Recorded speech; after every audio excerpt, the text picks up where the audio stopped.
नमस्कार मित्रों, आप देख रहे हैं हमारे YouTube चैनल नक्षत्र दर्शन जेपी।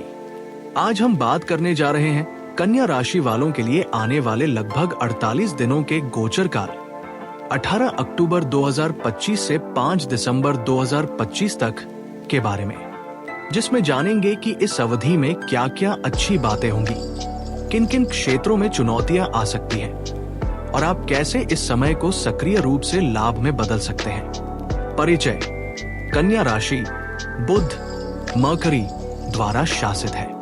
यह राशि विश्लेषक, व्यावहारिक, मेहनती और तड़क भड़क से दूर रहने वाला स्वभाव प्रस्तुत करती है। जब ग्रह गोचर करते हैं तो ये राशि सुख साधन, करियर दिशा, स्वास्थ्य और संबंधों को प्रभावित करती है।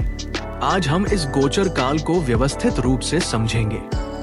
इस गोचर का मुख्य प्रभाव: शुभ परिणाम, एक बुद्धि, विवेक और योजना शक्ति में वृद्धि।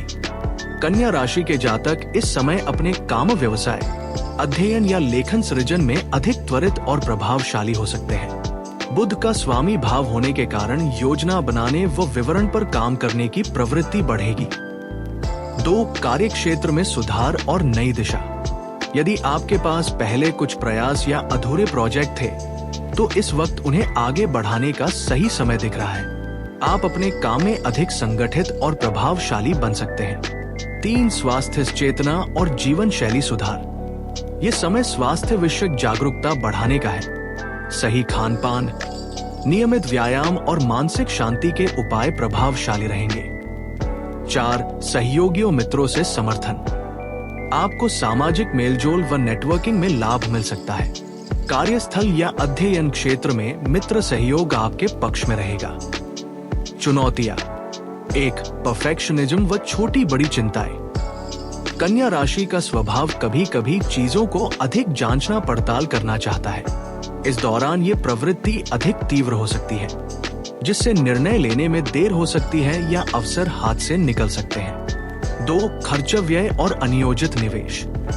जब कार्य क्षेत्र में तरक्की मिलेगी तब खर्च वृद्धि व दिखावे की प्रवृत्ति भी बढ़ सकती है। अनियोजित खर्चों से बचें और निवेश पहले सोच विचार कर करें। 3. स्वास्थ्य संबंधी लापरवाही।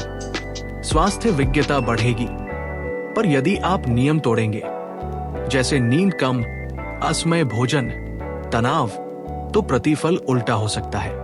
4. संवाद भ्रांति और अहंकार। चूंकि आपकी बुद्धि अधिक सक्रिय होगी, आप दूसरों में कमियां खोज सकते हैं। ये सामग्री विरोध, कामस्थल विवाद या पारिवारिक तनाव का कारण बन सकती है। क्षेत्र वार विश्लेषण: एक करियर और व्यवसाय। इस अवधि में कार्यस्थल पर आपके विचार सुझाव सुने जाएंगे। यदि आपने पहले से तैयारी की है तो प्रमोशन, जिम्मेदारी, नई भूमिका मिल सकती है। शुभ संकेत: नई परियोजनाएं, नेतृत्व भूमिका, सम्मान। सावधानी: कामतभाव, प्रतिस्पर्धा और ऑफिस राजनीति से सतर्क रहें। 2. धनाय तथा वित्त।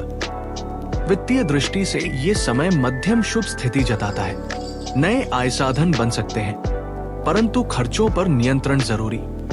शुभ: पुराने निवेशों का लाभ, बचत संरचना में सुधार। सावधानी: जोखिम भरे निवेश, उधार लेना देना से बचें। 3. स्वास्थ्य एवं दिनचर्या। स्वास्थ्य रूप से ये समय सुधार दिशा में है। नियमित दिनचर्या, योग, ध्यान लाभदायी रहेंगे। शुभ: ऊर्जा बनी रहेगी, रोग प्रतिक्रिया बेहतर होगी। सावधानी: नींद अनियमितता, पाचन दिक्कत, मानसिक तनाव से सतर्क रहें। 4. संबंध परिवार। घर परिवार में संवाद, समझदारी बढ़ सकती है। मित्र रिश्तों में सहयोग मिलेगा। शुभ: पारिवारिक मेलजोल, समर्थन, संवाद। सावधानी: अपनी अपेक्षाओं से परिवार या प्रियजन प्रभावित न हो।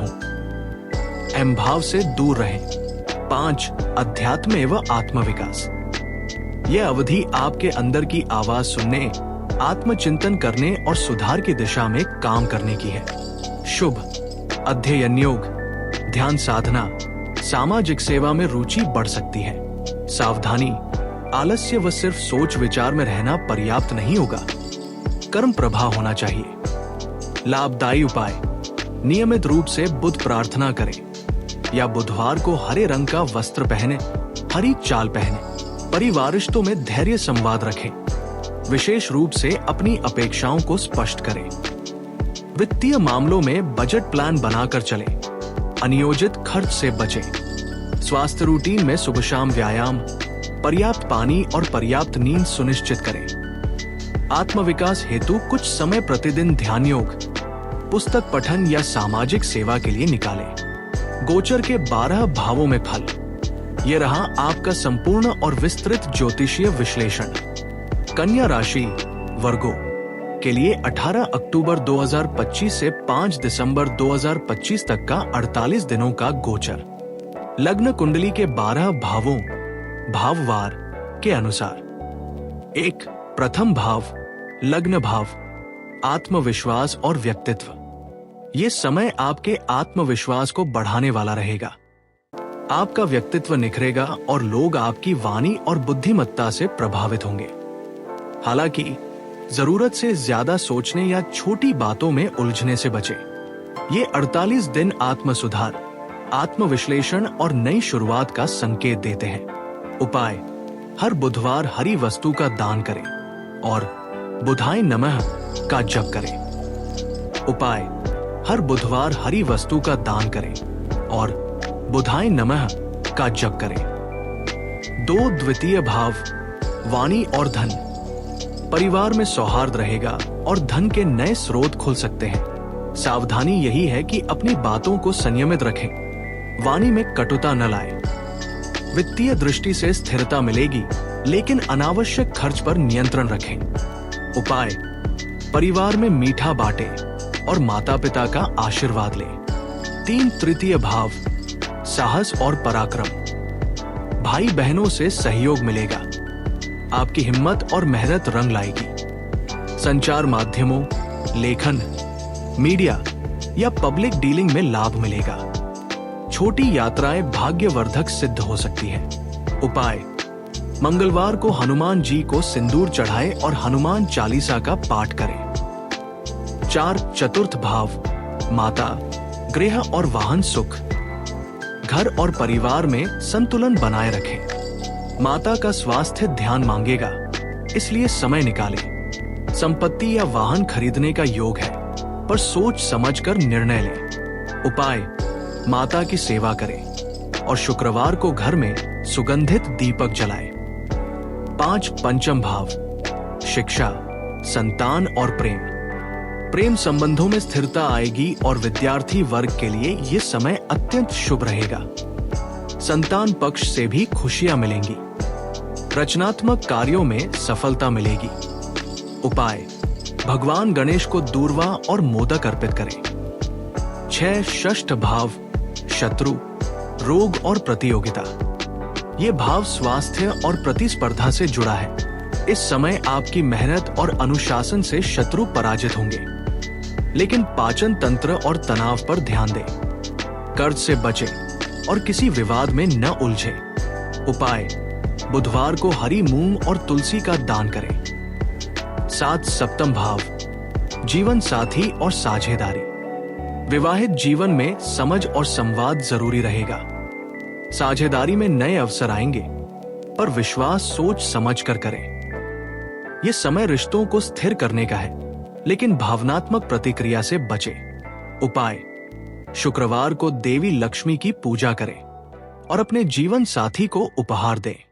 8. अष्टम भाव रहस्य, आयु और परिवर्तन।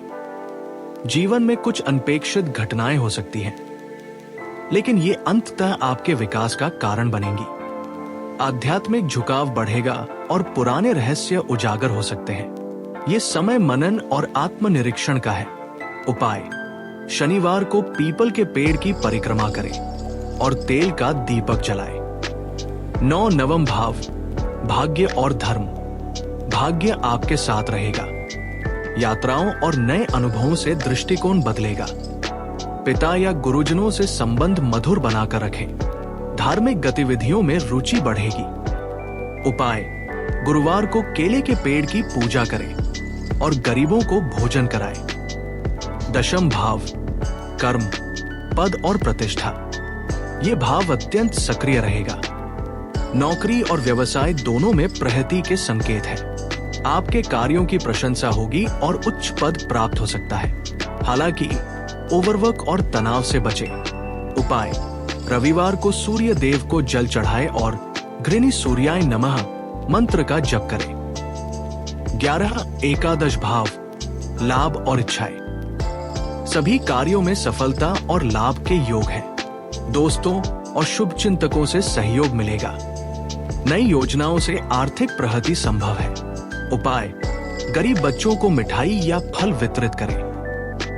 12 द्वादश भाव, खर्च, विदेश और मोक्ष। खर्च बढ़ सकते हैं, लेकिन ये खर्च आत्मिक विकास या किसी धार्मिक कार्य पर भी हो सकता है। विदेश यात्रा या दूरस्थ काम के योग है। मन में शांति और आत्मज्ञान की प्रवृत्ति बढ़ेगी। उपाय: सोमवार को भगवान शिव की आराधना करें और रात्रि में दीपदान करें।